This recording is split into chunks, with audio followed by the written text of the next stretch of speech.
Welcome to the Mindful CIO podcast, where we explore the human side of tech leadership and what it takes to mindfully and sustainably lead high-performing tech teams. In episode 4 of the Mindful CIO podcast, we spoke with Hani Arab, CIO of Seymour Whyte, an award-winning Australian company. Hani shared his journey from civil engineering in the construction industry to his current role as a CIO. He reflected on how leadership in the tech sector has evolved and offered his perspective on servant and mindful leadership. As an experienced leader, Hani emphasized the importance of empathy, support, and adaptability. He discussed how understanding the unique needs of your team and fostering a culture of camaraderie can unlock their full potential. He also highlighted the drawbacks of micromanagement and command and control leadership styles, advocating for empowering teams to drive long-term success.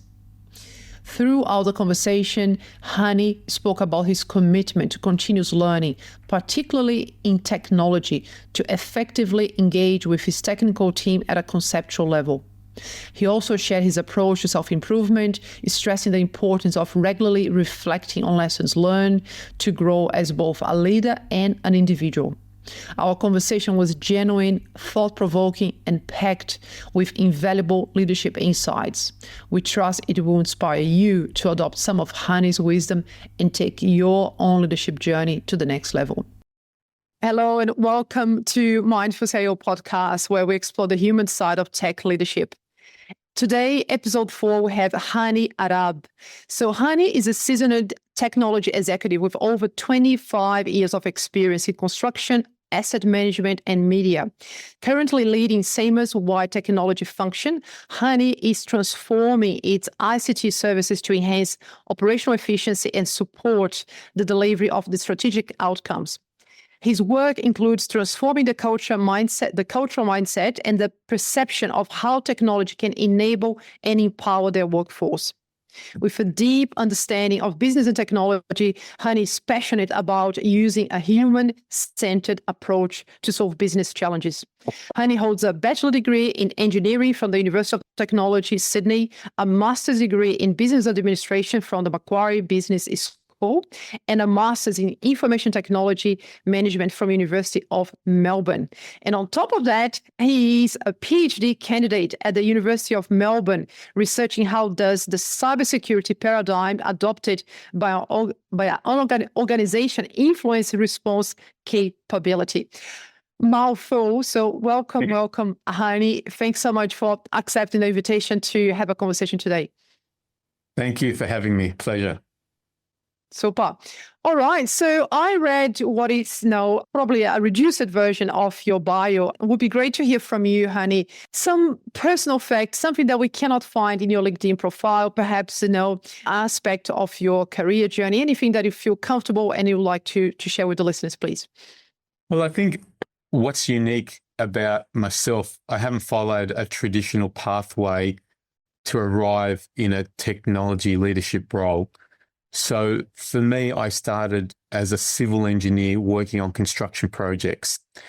But the minute I finished my degree, I did a thesis on designing retaining walls, and it was using a software program using first principles how to design a retaining wall. And it really piqued my interest around computer systems and what could be achieved. And so when I finished my degree and I started working in construction, I always had this native affinity for technology and using it in my role. So I kept studying at nights on the weekends and trying to build my capability. And over a few years, I became known on projects. He's the IT guy. He's good with IT. He's good with IT. And so people would come to see me, whether it was a safety officer, an environmental person, or an engineer, and just help them create solutions to process challenges. And then over time, I was able to run IT for a project. And when I say project, these are construction projects, normally in the millions of dollars, like $200, $300, $400 million. And you may have 50, 60, 100 people on there, and you're managing a system, a computer system on that environment. And so again, matured on doing that. And then the next thing was leading a stake in a company, and then a much, across Australia, New Zealand. And that's how I basically ended up in a permanent IT leadership role, going through that experiences along the way. So I think that's a very unique pathway to have for me anyway. In terms of a fun fact or something outside of the ordinary, I have taken up cycling when I moved away on one of the projects. We've formed a little community there because a lot of people move away for the project, and they're generally away from family and relatives, and therefore you build this little community on a project. And we did a lot of outdoor activities. I learned how to swim when I was out there, and I'm talking 27-year-old person doesn't know how to swim, learned how to swim, did some triathlons, rode a bike, and since then have ridden a sponsored ride with Movember, going from Brisbane to Sydney to Melbourne in 14 days with a group of about 14 people, and really, tough and grueling, but enjoyed it.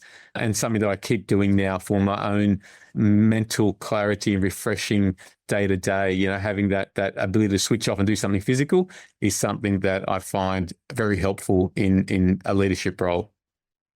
Fantastic. Thanks for sharing, Hani. Yes, I could see as I was reviewing your LinkedIn profile, doing my homework before our conversation, I could see the track record. You worked with Lend-Lease and in construction. So combining your expertise and knowledge in the engineering with tech, such a great combination. And being very active, I can relate to learning to swim in a very late stage of my life. I'm not as old. I think I was 18 when I learned how to swim. And I grew up in Rio by the beach, so it's even more, unusual. Cool. All right. And it might be useful to share with the listeners that we met the first time when you came to some of the brown tables we used to run online for the Mindful CIO community. And I think maybe one or twice. And one of the reasons why you were very memorable to me, because you made us a remark about, or a question around servant leadership. You ask, servant leadership versus mindful leadership, because I was all about mindful leadership. It's like, no, how is that different? So that really stayed with me, because servant leadership is a concept that is very dear to my heart as well. Cool. All right. So let's switch gears and talk about the manifesto. So, Mindful CIO community was born as a result of the Mindful CIO Manifesto. We had a 1.0, which was the original one, the 2.0, that is a simplified version. So what aspects of the manifesto, if any, resonate with you, Hani? Well, I think all of them are quite valuable to reflect upon. I do like the version 1 of the manifesto because it's very concise and specific and prescriptive. So I like the first few. So when you talk about bringing humanity to IT and promoting healthy and a healthy culture and environment, I think those things, again, align back with that whole concept of servant leadership. About it's not about you as the leader, it's about the people and team that you're leading. And I think as a young leader coming up and observing other leaders, and you're talking 15, 20 years ago when you're observing that, it was a very different style of leadership. It was very much a hierarchy-driven, somebody who had a position instructing you to do something, and their consideration of how you feel or what's happening in your life wasn't generally discussed or a concern. And I've seen that change more recently about that whole concept of servant leadership or mindful leadership, about understanding that all your team are in a different place in their life journey. And as a mature person, you've probably gone through similar things, and that you have empathy towards them and being able to negotiate or navigate their experiences to get the best out of them, and having that flexibility and adaptability to support them.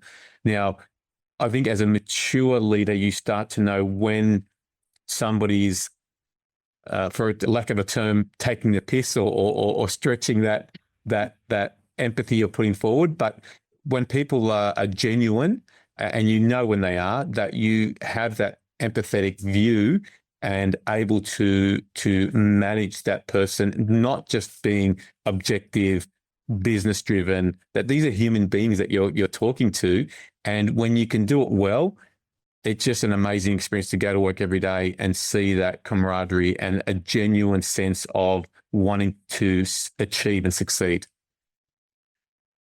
Wonderful. Thank you. Thanks for sharing your thoughts on that, honey. Couldn't agree more to everything you said. I love the fact that you touched on empathy a couple of times, and also how to, understand and keep an eye on to see if people are not taking advantage, or, if it's actually, do we need to be more assertive in certain situations? So finding that middle way. And I, again, as part of my homework, I was listening to the interview we had with Byron, former founder, now Adapt, and the statement you made around not being a micromanager, focus on strategy, development, execution, and encouraging the team to be empowered. So that's very aligned with just what you just shared there. And I think, Natalie, what you say about the micromanagement, I think nobody likes to be micromanaged. Otherwise, there's no level. Everyone loves a level of autonomy and ability to maybe not know all the answers or know all the path to get to the end, but that's the whole journey that you're trying to determine. And that's what gives you that gratification. So I think it's okay for people to make mistakes. There's a whole saying in IT, fail fast, fail forward, and just it's about the learning and improving. And so if you're micromanaging somebody, either you haven't got that maturity yet to trust.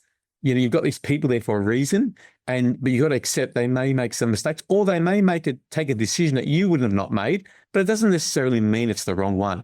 It was their right decision to make, and they're going to live with it, and they'll probably be successful in a very different way.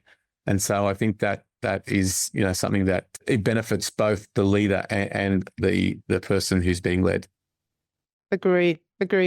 And I was also reading some of the recommendations you have on LinkedIn, Hani. And there was a comment, lots of great comments about your leadership style. There was one around your ability to, and I take that the ability to zoom in and zoom out. So ability to take the, step back and look at the big picture, as well as being very intimate. I have a very intimate knowledge and be able to look into things closely, which I think is a great quality, to have, especially in tech, be able to step back and step close as well. It's something that I actually do. It's a good point that you pick up, where I think when I was doing my undergraduate degree, and that curiosity that I got when I was developing this program drove me to understand how things work. And I think even today, I always try to, whether I'm riding my bike or going to the gym or in the car, I try to use that time in a productive way.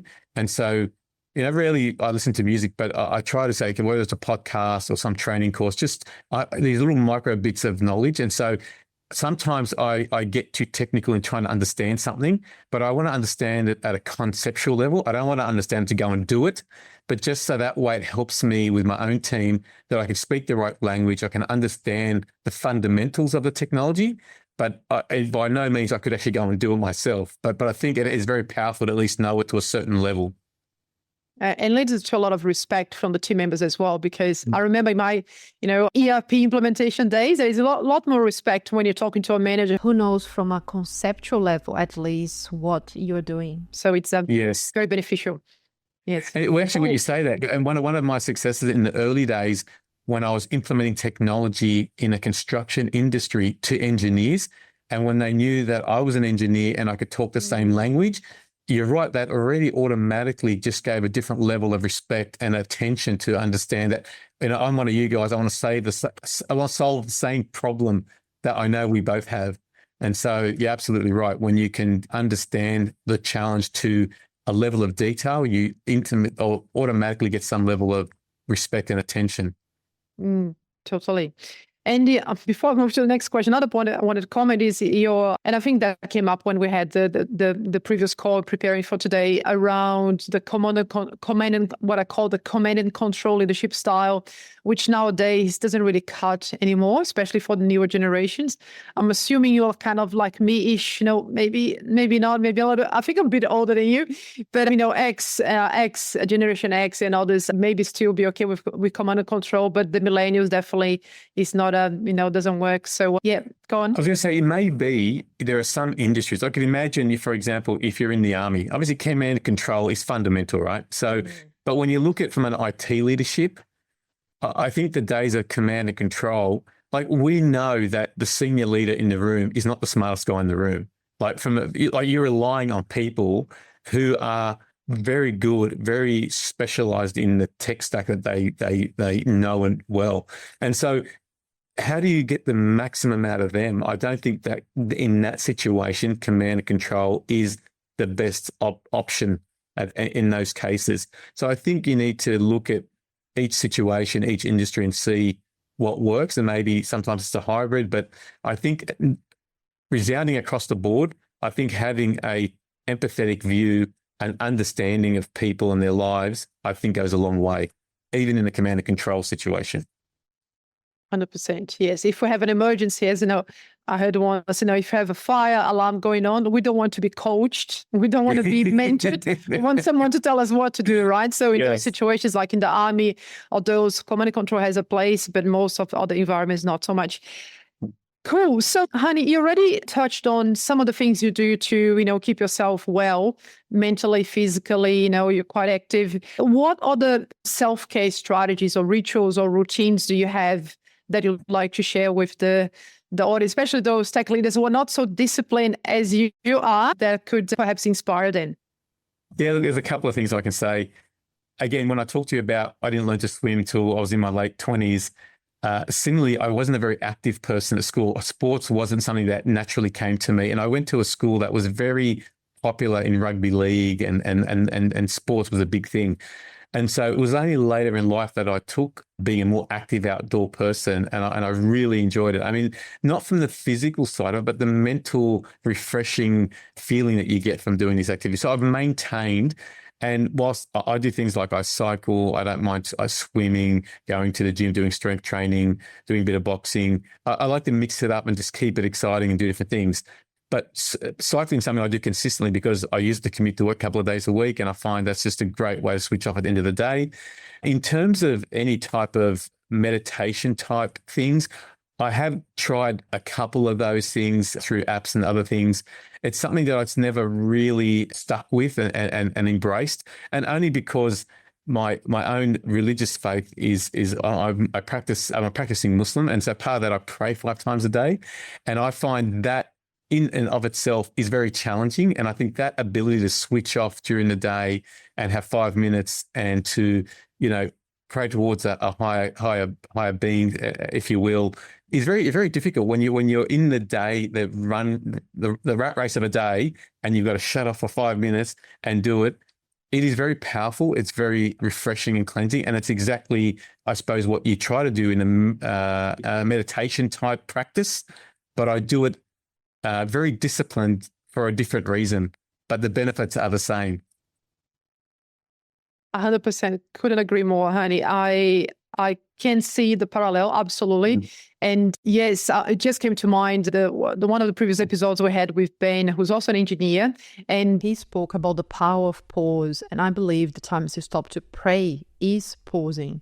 So not leaving everything that you're doing, which is critical, on hold, and making the decision to pause. And I would say not necessarily looking within, maybe it's part of looking within and looking, above to higher power. But I believe the effect to the brain and the physiology would be quite similar to a certain. And I tell you what, I mean, I'm sure with the meditation how hard it can be to actually wind down, and the praying is the same. It's so challenging. You got to be really conscious and concerted effort to do it. And so when you do it regularly, you just try to get better each time at doing it. Beautiful. Lucky you, I think, to have that practice, as part of your faith.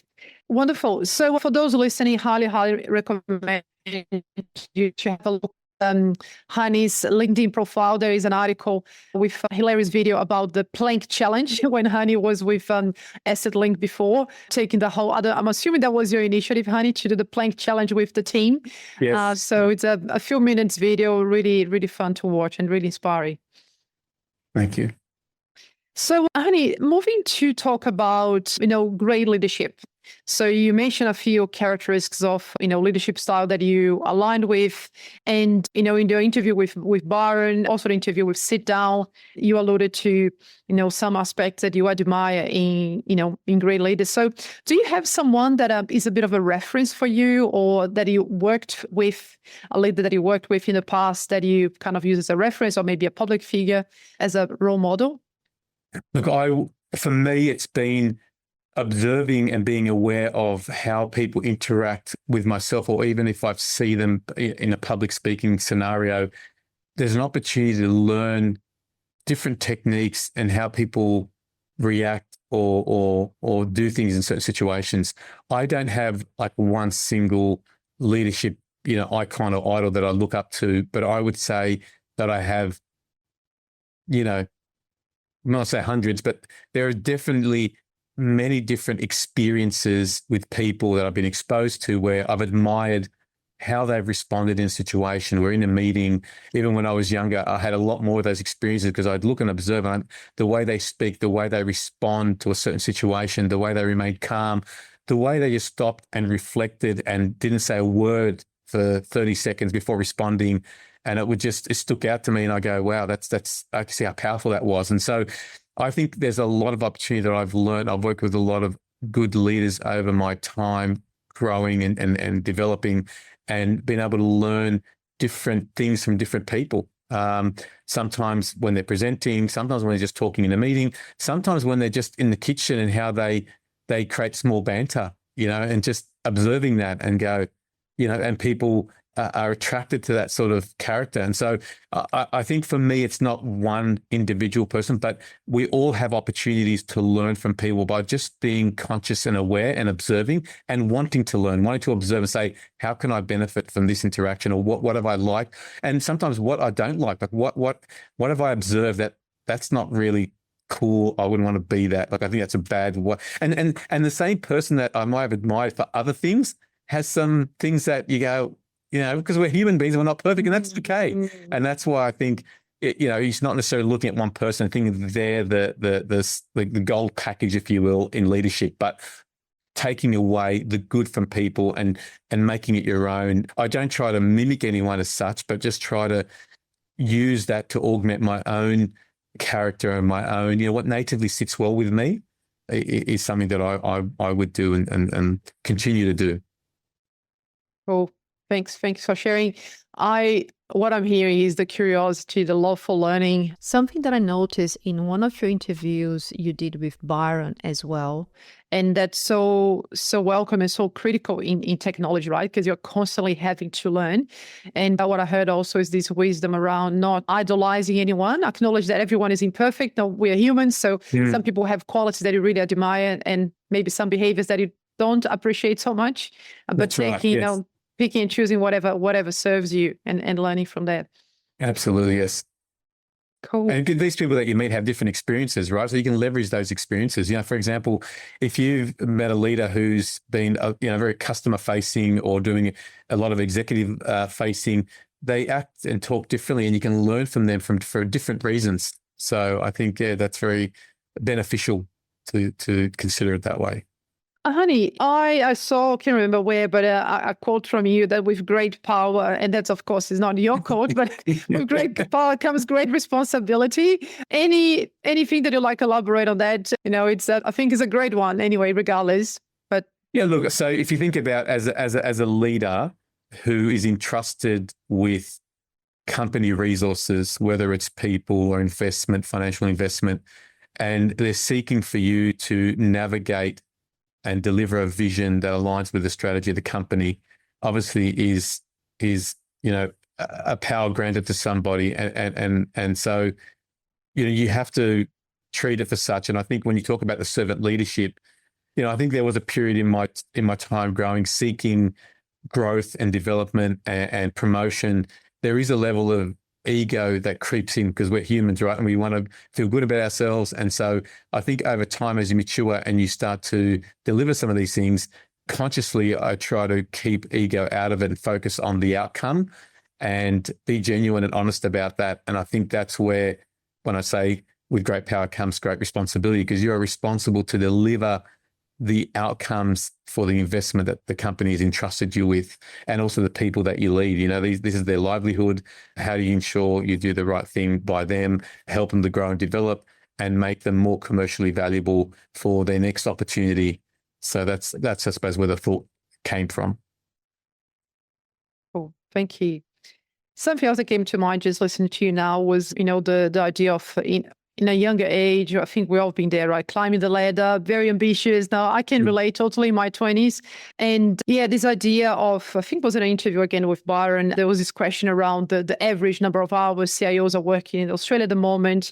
And your answer was like, yes, No, I work hard, but at my own description sometimes. So not, and sorry if I'm paraphrasing you incorrectly, please correct me if I'm wrong, but not allowing those working long hours being a consistent norm, but being smart in terms of how you use your cognitive power, your energy, and so on. So when I heard that, because I think there's a lot of this badge of honor of being busy in this business, and I was pleased to hear that that's not something that it's aligned with your way of conducting yourself. It's I've developed that thought or that perspective by going back to it when I said before that I observe other people, what they do and how they act, and I've seen some really successful senior managers who work extraordinary number of hours, like just work Saturday, work Sunday, work long hours, and I've seen the detriment that has provided them in the long run to their own personal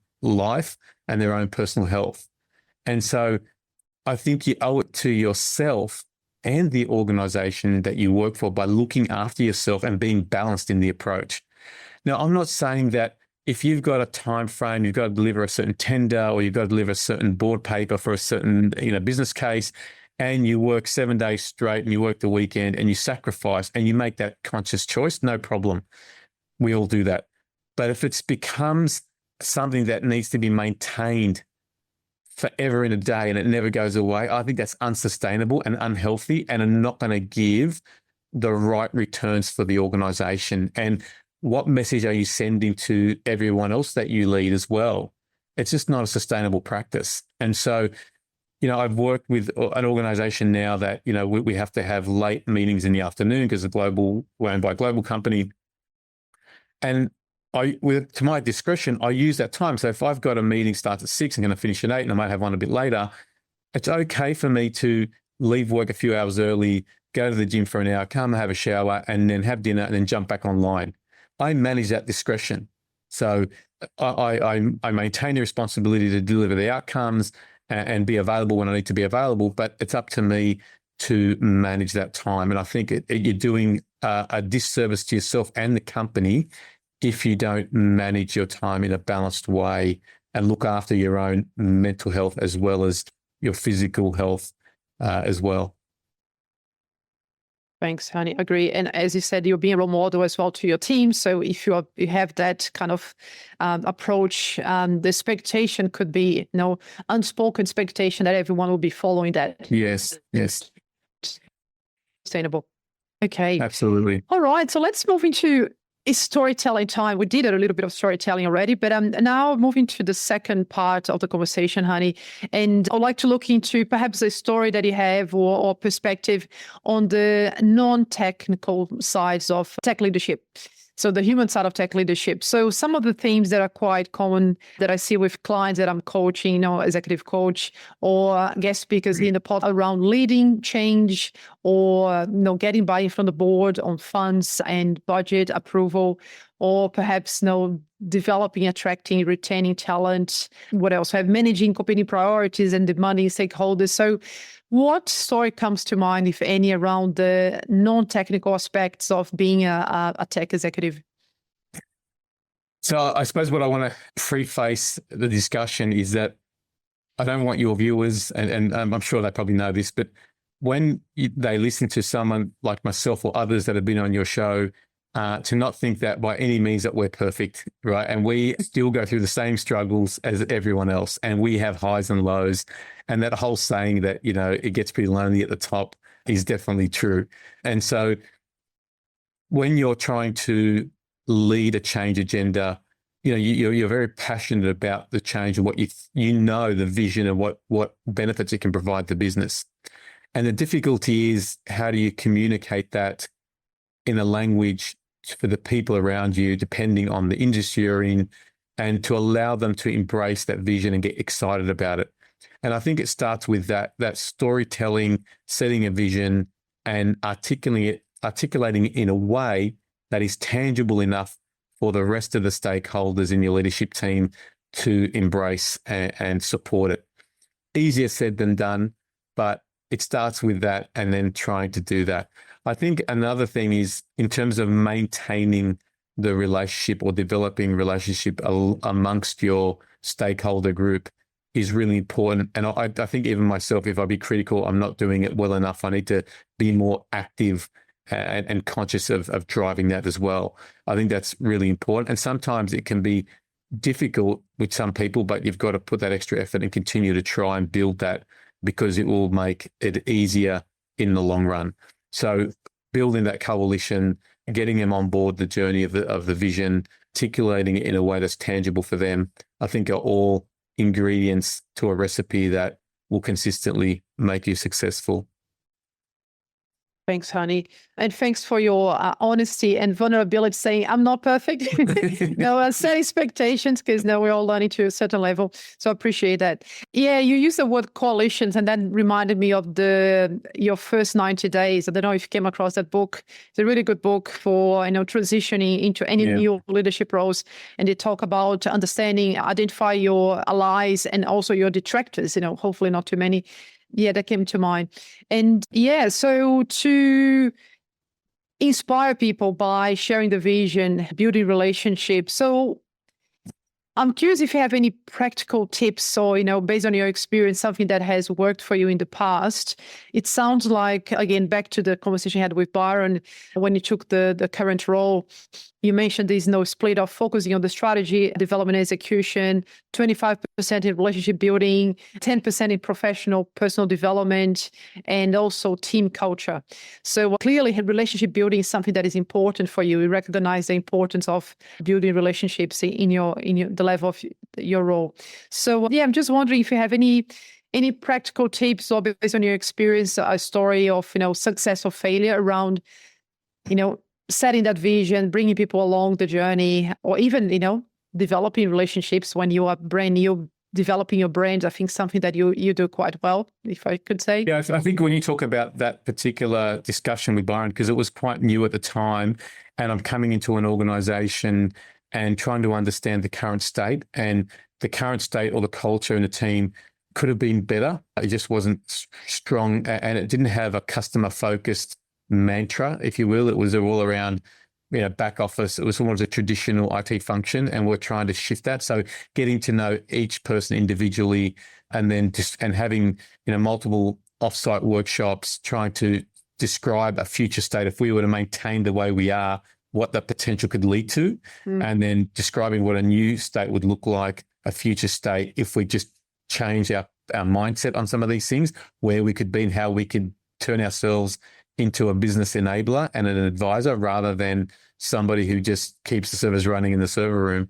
And so I think you need to contextualize the scenario, the environment, and then apply it to the situation. And that, particularly when I was talking about, I was spending a lot of time on strategy, because I was trying to determine where the people were, what the environment, what our customers perceived us as, and then understanding the tech stack and the legacy we had, and where were the pain points, and then using all those data points to develop a strategy that I felt would create the transformation for the IT function, but also lift capability in our tech stack. And so very exciting, I suppose, journey to go through that. Once you've got the strategy and you start to execute, then obviously you are shifting your allocation of time very differently. It becomes probably more involved transactionally, but you've still got to keep a level of, are we still tracking to the strategy? Are we still heading towards the greater vision that aligns with the company strategy? So there's a bit of a balance and a bit of a shifting. You got to continue to look at that. And I think you're going to probably ask me about, what are some tips that you could share? And I think there's one tip that I would say that, a previous CEO that I worked for struggled to get me to embrace, but over time I have embraced, is to allocate, one time a week, whether it's half an hour, 40 minutes, where it's sacrilegious time. You don't break it, and whether it's Friday afternoon or Monday afternoon or Monday morning, or if you want to do it Sunday afternoon, whatever works for you, but just spend, say, 20 minutes reflecting on the week and looking at your calendar and going, what worked, what didn't work, what would you have done better, where the gaps were, what are the reflections from the learnings reflecting, and then look at your week calendar ahead and go, okay, what have I got coming next week? What can I do to prepare? What are some of the things that will put me in the best position? What are some of the goals I'd like to achieve by the end of the week? And it's that whole get out of the business and work on the business, work on the strategy, and creating that point in time that's you're disciplined and it comes every week, and I think when you build that habit, it definitely, you get into that rat race and you feel like you're in this rat race and it's very noisy. This is just another way to break out of that and go, everything's okay. I'm in control. It's not perfect, but I'm heading in the right direction. Love it, love it, love it. I'm thinking here from a neuroscience perspective, it's getting away from your emotional brain, getting to the prefrontal cortex, like stepping back and thinking rationally, out of years. Cool. Thanks, Hani. It's been a pleasure. I still have a couple of questions, if that's okay. So one just escaped, but I have another one. With the not managing the board, handling and engaging the board, probably better word choice here. You are a candidate now of, PhD in the cybersecurity space. Cybersecurity, is such a hot topic, cyber with AI, we should say. And the previous episode number 2, I think we had Ben, and he spoke a little bit about, engaging the board and risk, how, as an engineer as well, talking about risk can be a good way to engage the board. I remember one of the interviews that I listened with you touched on, strategies to get the buy-in from the board. And do you have any practical tips or any perspective on how to, especially with the youngest, not younger in age, but, the new first-timer CIOs, how to deal with the board in these times where it's so challenging, the cyber discussions, AI as well. Do you have any tips to share with listeners? I think a fundamental framework you can use is all about return on investment. So if you're going to the board and you say, look, I'm going to ask for $1 million investment to achieve this capability or this outcome, what is the return on investment? Okay, what will we get in return of that? And that's just high level, but then how do you articulate it in a way that can be objective and not soft metrics? You can have a balance of these things, but to have some objective, hard metrics that support the evidence of the ROI is very powerful. And obviously, if you can articulate that from a ROI on things that are valued by the company. So each company understand its operating model, understand how it generates its revenue, understand where its costs are, and tie in these metrics to either increase revenue, reduce cost through efficiency or whatever that may look like. But if you can tweak those levers of that operating model, I think it will speak the right language of these business executives. I think that's a good starting point. Now, easier said than done. When you look at, say, cyber, there's this thing that says, you can spend $1 million on cyber, and the board will say, well, can you guarantee we won't be breached? And you can't say yes, right? It's just impossible. So how do you articulate it in a way by saying, well, we're going to invest this in cyber protection or cyber resilience or cyber response, and be able to articulate how the use cases are, if we were to get breached today, this is what we assume would be the likelihood of the impact. But if we invest in this is the position we'll be in on a similar scenario. So try to use potentially scenario-based in cyber to try and show that we are improving hygiene, improving resilience, and it demonstrates that we are sincere about protecting the privacy of our customer data or the privacy of or protection of our data of our customers. I think that, again, holds a lot of weight when you make it customer-facing if you are dealing with customer data and customer information, for sure. Great intel right there. Thanks, Hani. I feel that we could talk for another couple of hours, but I'm pretty sure you need to get back to work. So maybe the very, very last question, Hani, to you. Back to the purpose of the Mindful CIO podcast is about how to mindfully and sustainably leading high-performing tech teams. So if you had to pick 1, 2, or 3, keys to success based on your experience so far, what would you say? What are your tips for mindfully and sustainably leading high-performing tech teams? I think you've got to get to know your team, I would say. And probably I have, a native inclination for the soft side of leadership rather than the hard, as you said, command and control. And so just getting to know the team, I take great effort. This came from a lecturer when I did my undergraduate degree. Tom Anderson was a project manager on the Mooney Creek Bridge.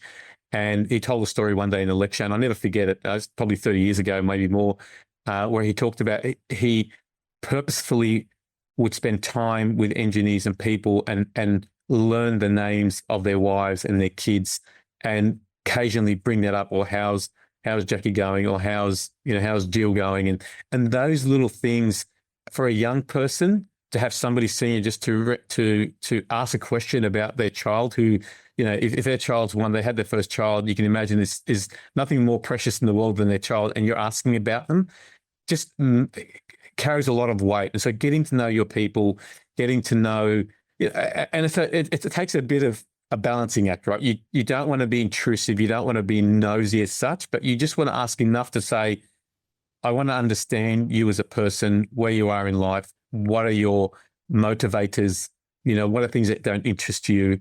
So that way, when you're considering them from a reward or recognition, or giving them something back in return, you want to give them something that they value, and you just can't apply the same reward and recognition framework to everyone. You've got to consider them individually. So I think just spending time, and it takes effort, right? I remember going into leadership because you aspire seeing people that you work with, and no one ever tells you that it's actually extremely hard work, and it's selfless work, and it's difficult. And so you get there and realize that for yourself and go, oh my goodness, no one told me about this. Did I study for this?